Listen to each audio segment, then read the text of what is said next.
നമസ്കാരം. ഭാരത് ലൈവിലേക്ക് സ്വാഗതം. പിണറായിയുടെ ഉറച്ച പിന്തുണയിൽ EMSന് ശേഷം CPM ജനറൽ സെക്രട്ടറിയാകുന്ന മലയാളിയായി മാറുകയാണ് MA ബേബി.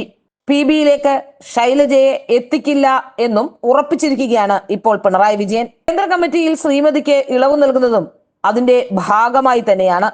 ശൈലജ ടീച്ചറെ ജൂനിയർ ആക്കാനും റിയാസിനെ ഉയർച്ചയിലേക്ക് കൊണ്ടുവരാനും തീർച്ചയായും അത് കാരണമാകുമെന്ന് വിശ്വസിക്കുന്നവരിൽ ഒരാൾ തന്നെയാണ് പിണറായി വിജയനും.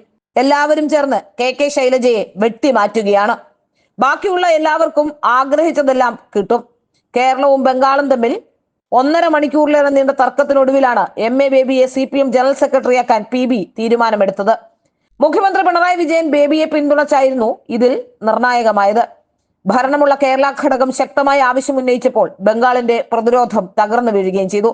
എന്നാൽ PB അംഗങ്ങളുടെ തെരഞ്ഞെടുപ്പിൽ കേരള ഘടകം മിണ്ടിയേയില്ല. KK ശൈലജയ്ക്ക് സാധ്യത ഉണ്ടാകുന്നില്ല എന്ന് ഉറപ്പുവരുത്താനായിരുന്നു ഈ നീക്കമെന്നും വ്യക്തമാകുന്നു. മലയാളിയും കിസാൻ സഭ ജനറൽ സെക്രട്ടറിയുമായ ബിജു കൃഷ്ണൻ, അരുൺകുമാർ, U വാസുകി, മറിയം ധാവളെ, ജിതേന്ദ്ര ചൗധരി തുടങ്ങിയവരെ PBയിലേക്ക് എടുക്കും. MA ബേബിയെ ജനറൽ സെക്രട്ടറി ആക്കുന്നതിനെ ബംഗാൾ ഘടകം ശക്തമായി എതിർക്കുകയും ചെയ്തിരുന്നു. കേന്ദ്ര കമ്മിറ്റി യോഗത്തിൽ ബംഗാൾ ഘടകം വീണ്ടും എതിർപ്പുയർത്തിയിട്ടുണ്ട്. CCയിൽ വോട്ടെടുപ്പ് ഉണ്ടാകാനും സാധ്യതയുണ്ട്. വോട്ടെടുപ്പുണ്ടായാൽ ബംഗാൾ ഫാക്ടറിനെ അപ്രസക്തമാക്കുന്ന ഫലം വരുമെന്നാണ് കേരള നേതാക്കളും പറയുന്നത്. എല്ലാ അർത്ഥത്തിലും CPMൽ പിണറായി വിജയൻ പിടിമുറുക്കുകയാണ്. കേന്ദ്ര കമ്മിറ്റിയിൽ വോട്ടെടുപ്പുണ്ടായാലും ഭരണമുള്ള കേരളത്തിനാണ് മുൻതൂക്കം ലഭിക്കുക. അങ്ങനെ ബേബി CPM ജനറൽ സെക്രട്ടറിയായി തന്നെ മാറും. EMSന് ശേഷം ജനറൽ സെക്രട്ടറി ആവുന്ന കേരളത്തിൽ നിന്നുള്ള ഏക സഖാവായി ബേബി മാറും. പാലക്കാട്ടുകാരനായ Prakash Karat CPM general secretary ആയിട്ടുണ്ട്. പാലക്കാട്ടുകാരനായ Prakash Karat CPM general secretary ആയിട്ടുണ്ടെങ്കിലും മലയാളിയാണ് കാരാട്ടെങ്കിലും ഡൽഹിയിലെ പ്രവർത്തന മികവിന്റെ പേരിലായിരുന്നു കാരാട്ടിനെ പദവിയിലെടുത്തത്. അതായത് EMSന് ശേഷം CPMനെ ദേശീയ തലത്തിൽ നയിക്കുന്ന പൂർണ്ണ മലയാളിയായി ബേബി മാറുകയും ചെയ്യും. പ്രകാശ് കാരാട്ടാണ് ബേബിയുടെ പേര് നിർദ്ദേശിച്ചത്. PBയിലെ സീനിയോറിറ്റി കൂടി പരിഗണിച്ചാണ് ബേബിയെ നിർദ്ദേശിക്കുന്നതെന്ന് അദ്ദേഹം വിശദീകരിക്കുകയും ചെയ്തു. ബംഗാൾ ഘടകം ഇതിനെ അംഗീകരിച്ചില്ല. എതിർപക്ഷം പരിഗണിച്ചിരുന്ന കിസാൻ സഭ ദേശീയ പ്രസിഡന്റ് അശോക് ധാവളയുടെ നിലപാട് യോഗത്തിൽ വഴിത്തിരിവായി.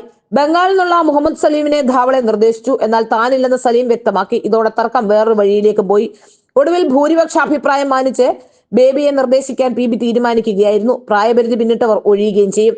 മുഖ്യമന്ത്രി പിണറായി വിജയന് പ്രത്യേക ഇളവ് അനുവദിക്കുന്നത് ഞായറാഴ്ച ചേരുന്ന കേന്ദ്ര കമ്മിറ്റിയും പരിഗണിക്കും. ഇതിന് ബംഗാൾ ഘടകം എതിരാണ്. പക്ഷേ അതൊന്നും വിലപ്പോകില്ല. അതിനിടെ PK ശ്രീമതിക്കും ഇളവ് നൽകാനുള്ള നീക്കം നടത്തുന്നുണ്ട്. മഹിളാ ജനാധിപത്യ അസോസിയേഷൻ ദേശീയ പ്രസിഡന്റ് എന്ന പദവിയാണ് ഇതിനു വേണ്ടി ഉയർത്തിക്കാട്ടുന്നത്. എന്നാൽ കേരളത്തിൽ നിന്നുള്ള ഏറ്റവും മുതിർന്ന കേന്ദ്ര കമ്മിറ്റി അംഗമെന്ന പരിഗണന KK ശൈലജയ്ക്ക് കിട്ടാതിരിക്കാൻ വേണ്ടിയാണ് ഇതെന്നാണ് സൂചന. മന്ത്രി റിയാസിനെ കേന്ദ്ര കമ്മിറ്റിയിൽ എത്തിക്കാനും ചർച്ചകൾ നടക്കുന്നുണ്ട്. അടുത്ത പാർട്ടി കോൺഗ്രസിൽ റിയാസിനെ PBയിൽ എത്തിക്കാൻ വേണ്ടിയാണ് ഈ നീക്കമെന്ന് വ്യക്തമാവുകയാണ്. പ്രകാശ് കാരാട്ട് അടക്കം 6 പേർ PBയിൽ നൊഴിയും. പ്രകാശ് കാരാട്ട്, ബൃന്ദ കാരാട്ട്, മാണിക് സർക്കാർ, സുഭാഷിണി അലി എന്നിവരെ പ്രത്യേക ക്ഷണിതാക്കളാക്കി മാറ്റും. പാർട്ടി കോൺഗ്രസ് സമ്മേളനത്തിന്റെ ഭാഗമായി റെഡ് വോളണ്ടിയർ മാർച്ചും പൊതുസമ്മേളനവും എല്ലാം തന്നെ മധുരയിൽ ഉണ്ടാകും. ബൃന്ദയും സുഭാഷിണിയും മാറുമ്പോൾ ശൈലജ ടീച്ചർ PBയിൽ എത്താനുള്ള സാധ്യതയുണ്ട്. അതെല്ലാവരും പ്രതീക്ഷിച്ചതുമാണ്. എന്നാൽ കേരള ഘടകം പിന്തുണയ്ക്കാത്തത് ശൈലജയ്ക്ക് വിനയാവുകയാണ്.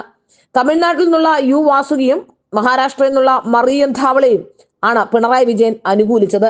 KK ശൈലജയെ എല്ലായിടത്തും വെട്ടിമാറ്റുകയാണ് പിണറായി വിജയൻ. മുഖ്യമന്ത്രി പിണറായി വിജയനും മരുമകൻ മുഹമ്മദ് റിയാസിനും ഒരു തരത്തിലുള്ള പ്രതിരോധവും ഇല്ലാതിരിക്കാൻ വേണ്ടിയാണ് KK ശൈലജയെ വെട്ടിമാറ്റുന്നതെന്ന് വ്യക്തം. ഒരു പരിഗണനകളും KK ശൈലജയ്ക്ക് നൽകാത്തതും അതിന്റെ ഭാഗമാണ്.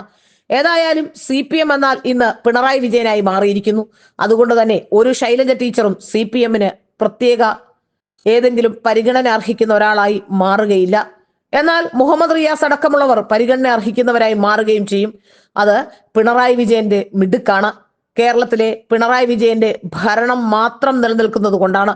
കാരണം പിണറായി വിജയൻ ഇല്ലെങ്കിൽ ഇന്ന് CPM ഇല്ല എന്ന അവസ്ഥയാണ് സംജാതമായിരിക്കുന്നത്.